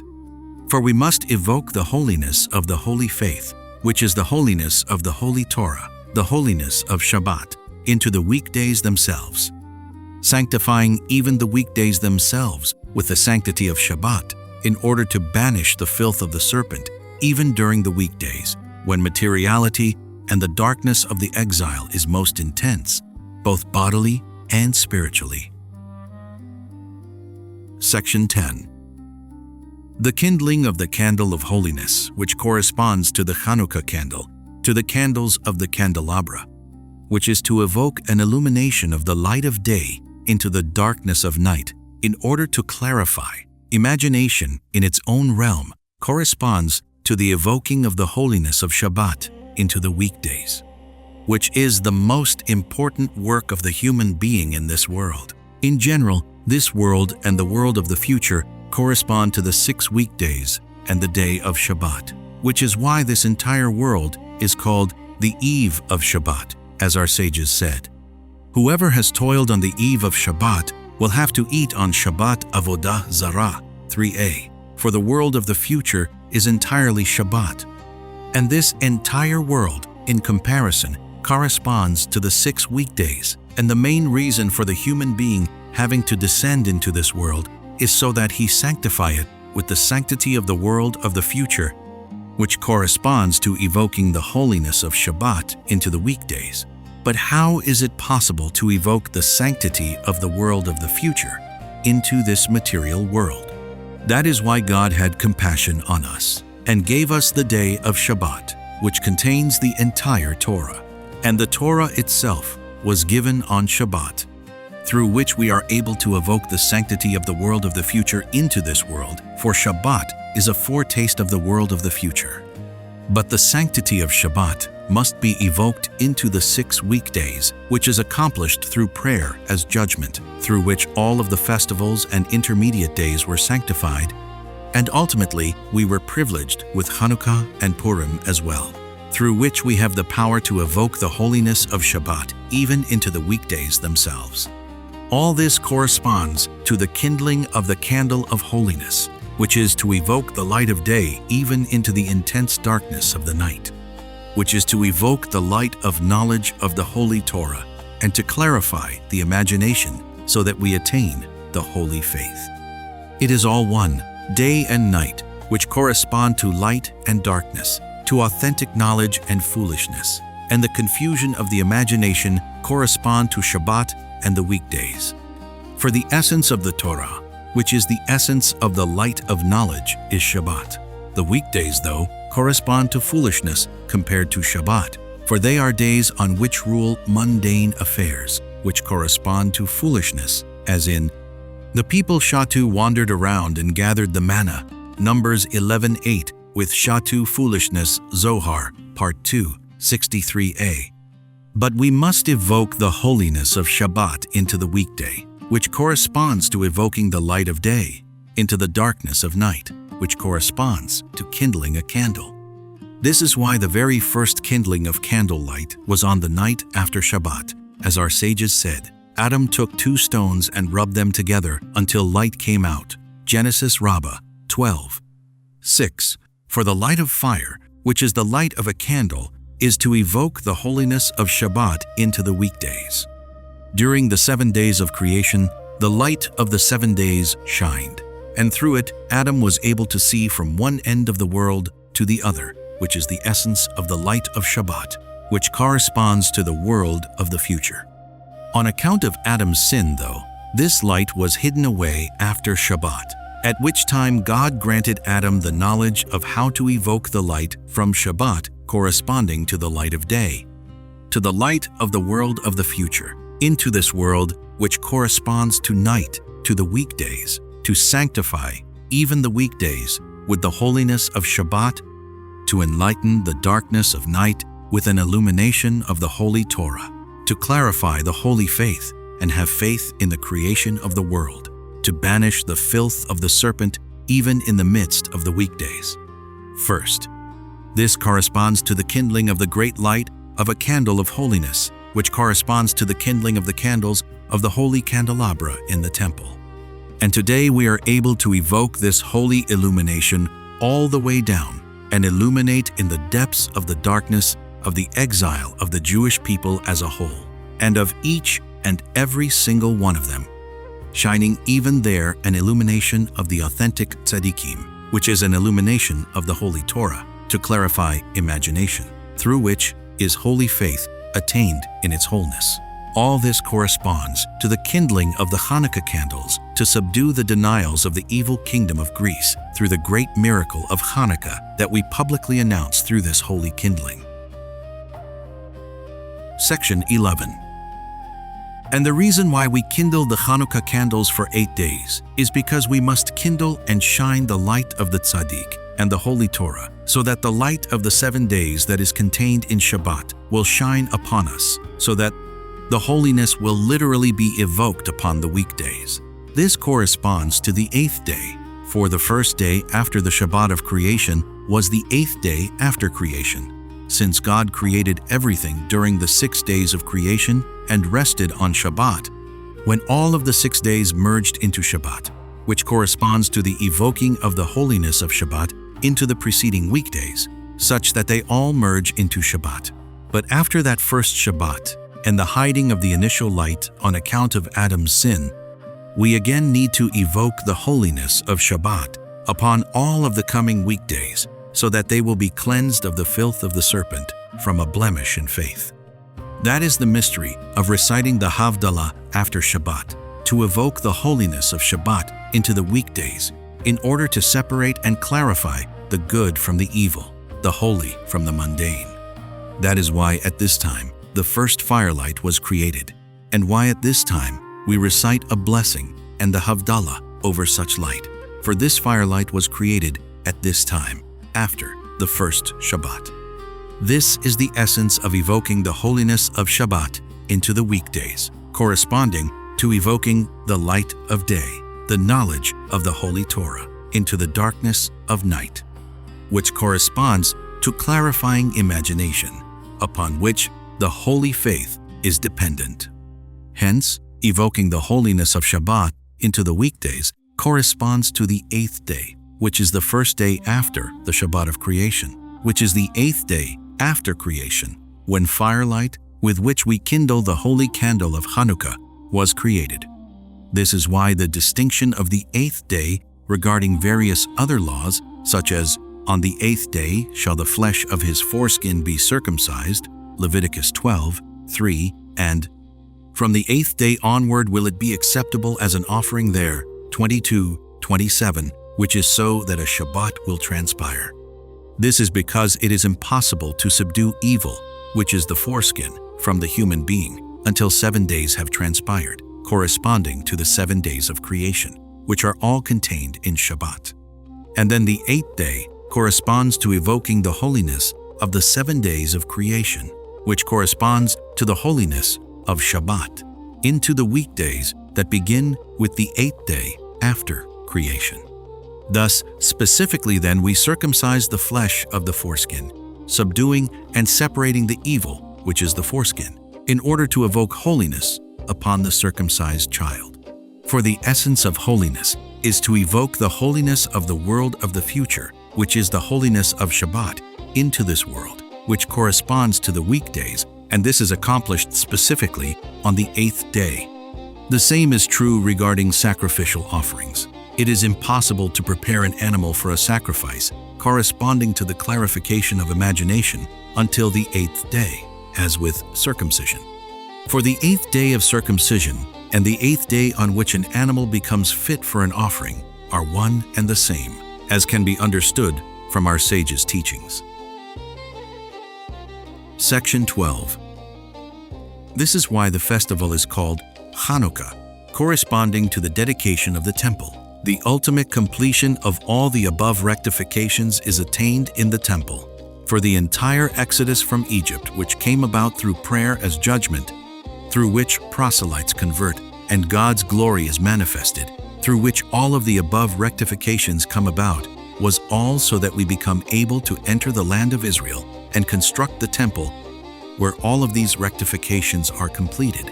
As written, He took us out of there to bring us to the land, Deuteronomy 6:23. And as stated in the song at the sea, bring them and plant them in the mountain of your inheritance, God's temple, Exodus 15:17. The yearning and the goal was to reach the temple, the site of these rectifications, where God's glory is manifested through the conversion of proselytes, through prayer as judgment. As written, God's glory entered the temple, Ezekiel 43:4, and in His sanctuary all speak glory, Psalms 29:9, and many other verses. It is also the site of the transmission of prophecy, which is Torah, for the essence of prophecy comes through the temple, from between the two cherubs that stand upon the Ark of the Covenant. As written, when Moses entered, he heard the voice from between the two cherubs, Numbers 7:89. It is also the site of faith, faith in the creation of the world, for it is the site of the foundation stone upon which the world is founded. Thus, since creation began from there, therefore, from there one can draw the holy faith, which is faith in the creation of the world, that God first created the point of the foundation stone, and upon it founded the world. As written, from Zion, the totality of beauty, God appeared. Psalms 52. It is also the site through which flows the providence of the land of Israel, which corresponds to the renewal of the world in the future. For there, in the temple, is the essence of the holiness of the land of Israel, for it is the highest level of holiness of the 10 levels of holiness of the land of Israel. Kelim 1:6. That is why everything in the temple took place in miraculous and wondrous ways. As our sages said, 10 miracles happened to our ancestors in the temple.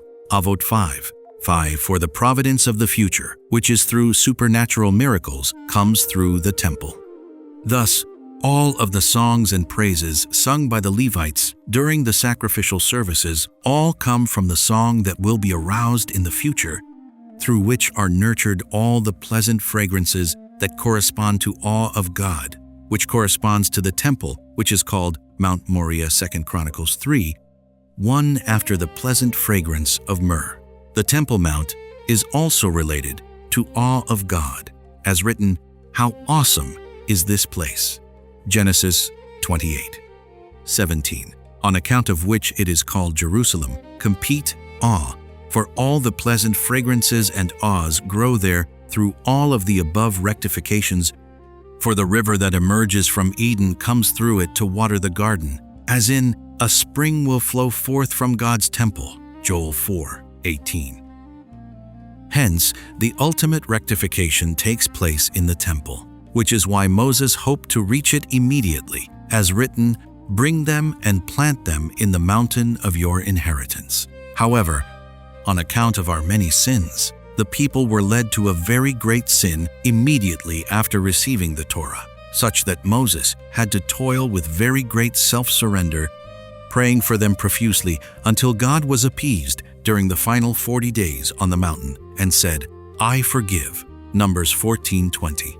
But then God saw that it was impossible for the people to immediately enter into the land and construct the temple, and also saw that even after they would enter the land of Israel and construct the temple, it would be destroyed twice, and the exile would be very lengthy.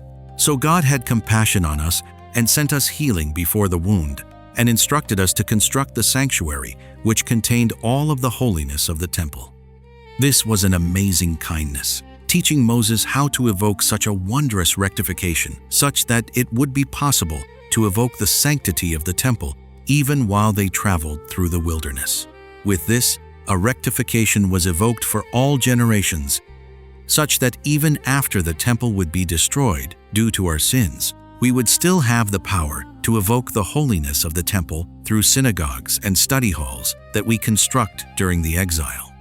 They are considered miniature temples. Megillah 29a as written, "When I scatter them among the nations, I will be for them a miniature temple." Ezekiel 11:16.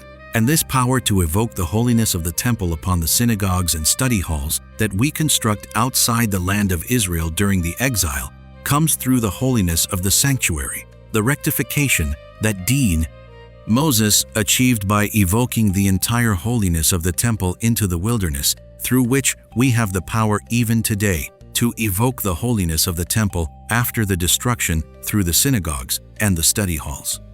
That is why the destruction was alluded to at the very time of its erection. As written, these are the accounts of the sanctuary, Exodus 38:21, upon which our sages comment, "The sanctuary while it stands, the sanctuary while in desolation." For the very erection of the sanctuary was so that the Jewish people will have the power to evoke the holiness of the sanctuary, which is the holiness of the temple, even after the destruction. This is, "How good are your tents, O Jacob," Numbers 24:5, which refers to the tent in Shiloh and the temple while they stood. As Rashi there explains, "Your sanctuaries, even while they are desolate, for while they are desolate, they are in the category of the sanctuary." This is because after the destruction we evoke the holiness of the temple upon the synagogues and study halls through the sanctuary. As said for, "How good are your tents, O Jacob," refers even to the synagogues and study halls, for they are rendered miniature temples through "your sanctuaries, O Israel," which is through the holiness of the sanctuary. This corresponds to Hanukkah, the dedication of the temple, when we evoke upon ourselves the sanctity of the temple through the kindling of the Hanukkah candles, which is essentially to thereby evoke the holiness of Shabbat into the weekdays. That too corresponds to the evoking of the holiness of the temple even during the exile outside the land of Israel after the destruction, for the sanctity of the temple itself comes through Shabbat Likutey Moharan, Part 2, 67. Thus, through the holiness of kindling the Hanukkah candles, which is to evoke the holiness of Shabbat into the weekdays, we thereby evoke the holiness of the temple even to outside the land of Israel, which is literally the same thing. It is all one, for Shabbat, the land of Israel, and the temple are in the same category, holiness, as opposed to the profane, which corresponds to the weekdays and outside the land of Israel. As our sages have listed 7 pairs of opposites, the holy and the profane, the Shabbat and the 6 weekdays, light and darkness, the land of Israel and outside the land of Israel, and so forth. Thus, the only temple service mentioned in context of the dedication of the sanctuary is the kindling of the candelabra candles, which correspond to the Chanukah candles. For the essence of the dedication of the sanctuary was to sanctify it with such great holiness that we would be able to evoke its sanctity even into the wilderness, even after the destruction, and even outside the land of Israel. All this is evoked specifically through the kindling of the holy candle, which corresponds to the kindling of the candelabra candles, which corresponds to the Chanukah candles. Section 13. As known and explained above, the forces of evil are constantly re-arousing and redoubling their efforts, even though they have already been subdued through prayer as judgment, to be forced to repeatedly vomit up their very innards. Nevertheless, they still return again, as a dog returning to its own vomit. Proverbs 26:11. Thus, all those souls that have been vomited up still need many rectifications and much healing, for certainly even after they have been vomited out of the realm of evil, they are still very weak. Since they had after all been swallowed, and especially because they are still free-willed human beings, and the forces of evil attack them now more than ever, so they still need salvation and great healing and rectifications. Their main rectification and healing come through the healing spoken about in the lesson, section 6, on the verse, "Let not a neighbor say, I am ill," Isaiah 33:24. Study there a very amazing and awesome teaching, and in the several places where we have spoken about this and explained a bit of this awesome concept. In some, The ultimate rectification of every soul is when it endeavors to become a neighbor of the holy gathering of the Jewish people, wherever they gather to devote themselves to sincere prayer.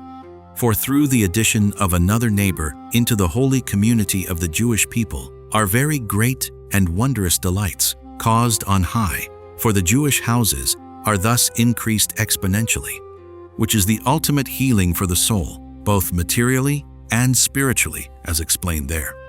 Thus, this rectification comes about mainly through the construction of the temple, for the essence of the construction of the temple is accomplished through the addition of members of the holy community, through which the houses increase on high exponentially, such that the temple is constructed on earth. For as known from our teachings, when one ascends on earth a hair's breadth of holiness, this is more precious than thousands and myriads of higher worlds, as told in the Rebbe's story of the tzaddik who became despondent. That is why we need to increase the houses on high by a factor of thousands and myriads until a house of holiness can be constructed on earth. This itself is why the temple was not constructed until after 480 years after the Exodus from Egypt, 1 Kings 6. One for myriads of houses must first be constructed on high before the temple can be constructed on earth. However, even before the temple is constructed, which is the ultimate peace and inheritance, and the site of the completion of all rectifications, we still need some temporary house of holiness, so that in that sacred place will new members of holiness join there, so that houses will be increased exponentially on high, until the temple will thereby be literally constructed on earth. This corresponds to the wonders of the construction of the sanctuary. The sanctuary itself is called the neighbor, as in neighbor because the sanctuary is itself named neighbor. God had compassion on us and instructed us while we were still in the wilderness, before entering the land of Israel and constructing the temple to meanwhile construct the sanctuary. It was to be constructed mainly for neighbors, to constantly increase their numbers as we wandered around in the wilderness without a site at which holiness could permanently rest, which rendered us all in the category of neighbors. So a place was needed to which neighbors could be added, and that place was the sanctuary. And the synagogues and study halls that we construct outside the land of Israel after the destruction are exactly the same thing for the holy gathering of the Jewish people for Torah and prayer, and to which neighbors will constantly be added. For whoever enters a synagogue or study hall to pray is called a good neighbor, as opposed to a bad neighbor, who is one who does not enter into the synagogues or study halls, as our sages said on the verse, "Woe to all the bad neighbors." Jeremiah 12:14, Brachot 8a. For whoever does not enter the synagogue to pray is called a bad neighbor, and all the more is the opposite true, that whoever does enter to pray and to be added to the holy gathering is called a good neighbor, through whom thousands upon thousands and myriads of houses are added. And in this bitter and lengthy exile we need to construct holy structures and add many neighbors until the holy houses will increase so exponentially on high that the temple will be constructed on earth and will endure forevermore, never again to be destroyed. That is why the exile is so lengthy. For in order to construct the temple in such a way that it will endure forever, countless houses must be constructed on high by many holy neighbors, so that the temple will be able to be constructed on earth and endure forever. Understand this well. Section 14. All this corresponds to Chanukah, which is the dedication of the temple. At this time, we evoke a great illumination through the kindling of the Chanukah candles, such that we shine an illumination of the tzaddik and the Torah throughout the entire world, such that all the most distant and lowly places corresponding to the weekdays become sanctified, which corresponds to evoking the holiness of Shabbat into the weekdays, the evoking of the holiness of the temple to outside the land of Israel, to all the most distant places. Through the great illumination of Chanukah, we shine the holy faith into all the distant people, such that they all come to become part of the holy gathering, through which the houses are increased exponentially, through which the temple is constructed, for which reason the festival is called Hanukkah, after the dedication of the temple. This corresponds to the great benefit in visiting the grave sites of the holy tzaddikim to pray there.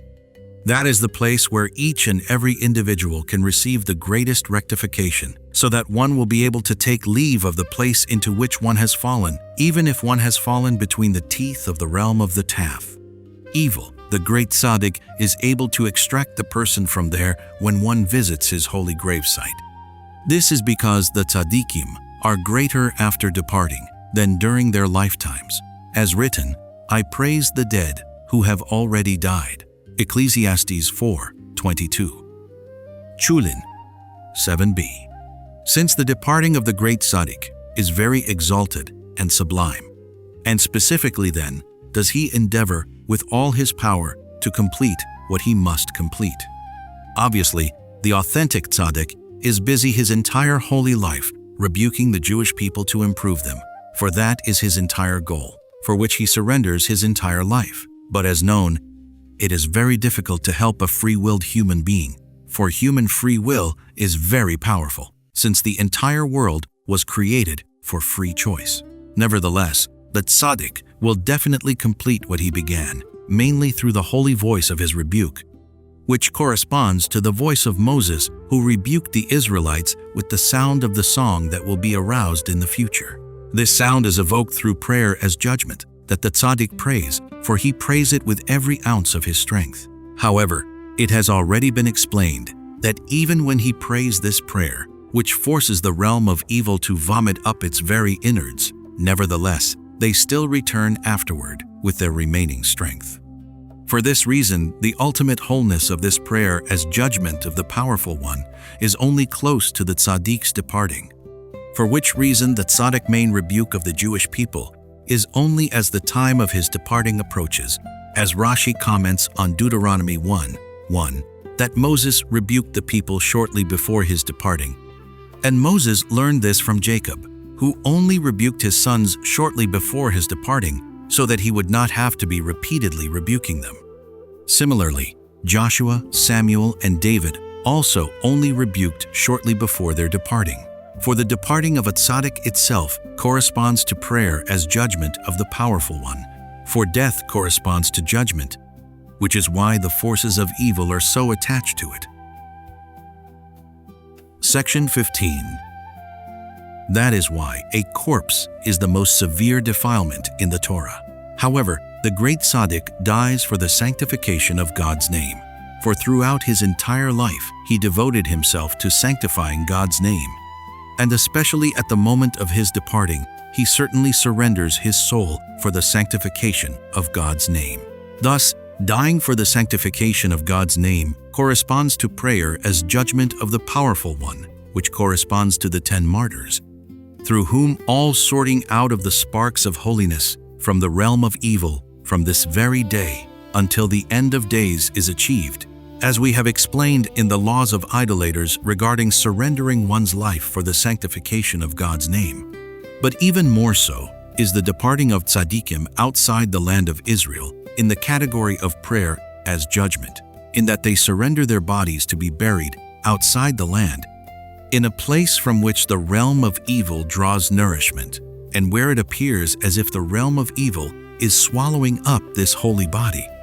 But this holy body is very powerful and remains stuck in the throat of the realm of evil until it is forced thereby to vomit up many things from its very innards.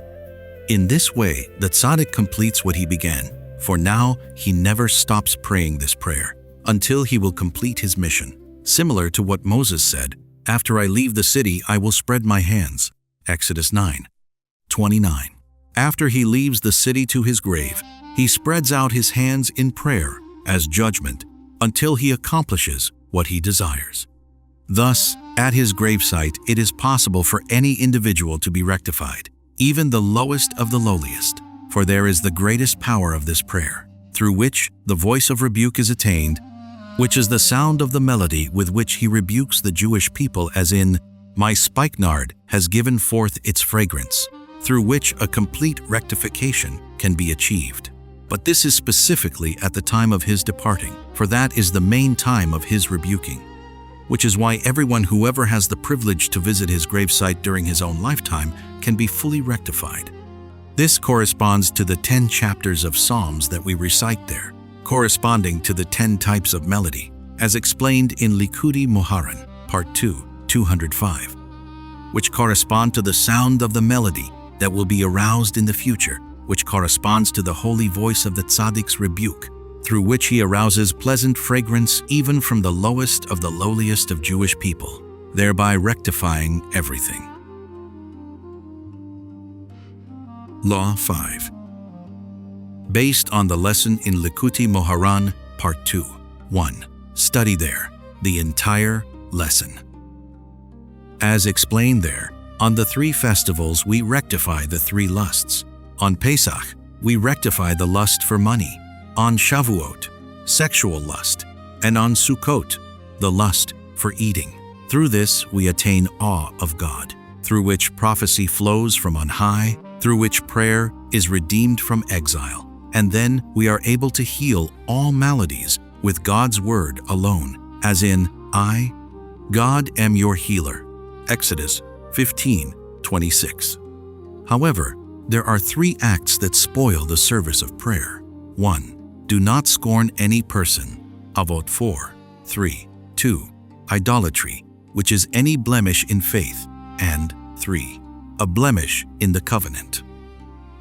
Based on this, we can find some allusion and reason for the intermediate days, and why only Pesach and Sukkot have these intermediate days between the first and last days that are complete festivals, whereas Shavuot is only 1 day of festival. Since the essence of the 3 festivals is to elevate prayer from exile, for prayer corresponds to Malkut, and our ultimate service throughout the festivals is to elevate the Malkut, as explained in Likutey Halakhot, Part 1, 30.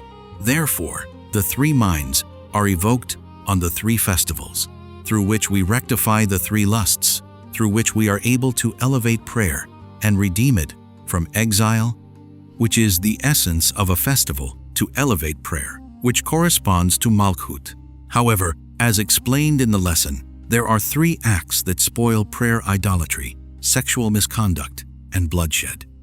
Now, even though it is not explicit in the Rebbe's words that we must also rectify these 3 acts on the festival so that prayer will be whole, nevertheless it is self-understood that these 2 must also be rectified on the festivals, since on the festivals we must rectify and elevate prayer, and prayer is not whole as long as we have not subdued these 3 acts that spoil prayer. So obviously on the 3 festivals, when we are involved in evoking the 3 minds in order to rectify the 3 lusts, which are the lusts for eating, sex, and money, in order to elevate prayer, we must obviously rectify and subdue these 3 acts as well. And in fact, it is all one, for these 3 acts that spoil prayer are the antitheses of the rectification of the 3 lusts. The blemish of idolatry counters the rectification of the lust for money, since the blemish of the lust for money and the blemish of idolatry are interdependent, as explained in Likutey Halakhot, Part 1, 23.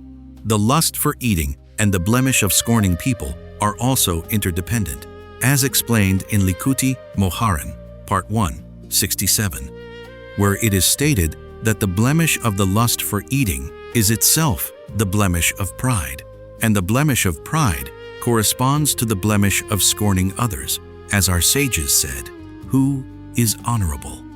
The one who honors others." Avot 4:1. Hence, every individual, to the extent of their possessing holy honor and being an authentically honorable person, to that extent will they honor others and not scorn them, for that is the ultimate sign of an honorable person who has attained holy honor when they honor others. But on the other hand, when one scorns others, to the extent of that scorning, so is holy honor blemished, and a blemish in holy honor corresponds to the blemish of the lust for eating. Hence, the blemish of the lust for eating and the blemish of scorning others are interdependent. This is why on Pesach we must rectify the lust for money in order to elevate prayer, countering which is the blemish of idolatry, which must also be rectified on Pesach. That is why there are 2 days of festival, a first day and a last day, corresponding to the 2 rectifications, the rectification of the lust for money and the eradication of the detrimental act, which is the blemish of idolatry. So there are 2 days of festival with the intermediate days in between, which are a mixture and an intermediate state between the profane and the festival, in that certain work is forbidden on the intermediate days and others are permitted. This is because all of the 39 creative acts arose from the filth of the serpent, and the essence of the filth of the serpent is these 3 detrimental acts: idolatry, sexual misconduct, and bloodshed, which are the most severe sins in the Torah. During weekdays, when these 3 have power over us, we must toil greatly to subdue them, which is why we are involved in all of the 39 creative acts. But on Shabbat, all evildoers are dispersed, and the filth of the serpent is banished, such that these 3 acts have no power, which is why the 39 creative acts cease. For these 3 acts are specifically called work, which is why they are the source of all toil, of all work, which is all of the 39 creative acts that a person must do throughout the 6 weekdays. As in, 6 days shall you work, Exodus 29. This corresponds to the exile in Egypt, as in, the Egyptians worked the Israelites harshly, there 1:13. And regarding these acts is said, let the work be made heavier, there 5:9. For these 3 acts correspond to the liver, the bile, and the spleen, which correspond to idolatry, sexual misconduct, and bloodshed. As explained in the Tikkunim 49b, where it is stated that when the exile is in the liver, then let the work be made heavier. But the festivals, which are a commemoration for the exodus from Egypt, then these 3 acts are banished, which is why work ceases. On Pesach, we need 2 days of festival in order to rectify these things, to rectify the lust for money, and to subdue and dissolve the detrimental act of idolatry. So therefore, there are 2 days of festival, the first day and the 7th day, with the intermediate days in between, since the complete rectification has still not been attained, and idolatry, which corresponds to the lust for money, with which we are involved on Pesach, has still not been completely banished. Similarly, on Sukkot, we are involved in rectifying 2 lusts, that of eating, corresponding to which is the act of scorning others. That is why it too has 2 days of festival, corresponding to these 2, with the intermediate days in between. But on Shavuot, we are involved in rectifying sexual lust, corresponding to which is sexual misconduct, which are actually one and the same, to be spared from a blemish of sexual misconduct and attain the rectification of the covenant. So Shavuot is only 1 day without any intermediate days. On Pesach and Sukkot, the rectification of the lust and the blemish of the act are 2 separate things that are only interdependent on Pesach. We rectify the lust for money and the corresponding act, which is idolatry, and similarly on Sukkot, but on Shavuot, in which the rectification is the rectification of the covenant, and the countering act is a blemish in the covenant. These 2 are literally one and the same. That is why it is all accomplished on 1 day, and there are no intermediate days. There is still more to say about this, and it needs more explanation. This also explains why on Shmini Atzarot, when the rectification of nulling the act of scorning people is completed, we therefore call every individual up to the Torah, for there is no honor other than Torah. By calling everyone up to the Torah, we thereby show that now we have rectified the blemish of scorning others, for we are not scorning anyone, but honoring every single individual by calling them up to the Torah, which is the ultimate honor, since there is no honor other than Torah. For indeed, this is so. For every single Jewish person, even the lowest of the low, has a portion in the Torah and must not be scorned, but rather we must bring everyone close to the Torah and service of God, which is the ultimate honor. The laws of the intermediate days of the festivals, Law 6, is included in the laws of the new moon, Law 7, Section 50.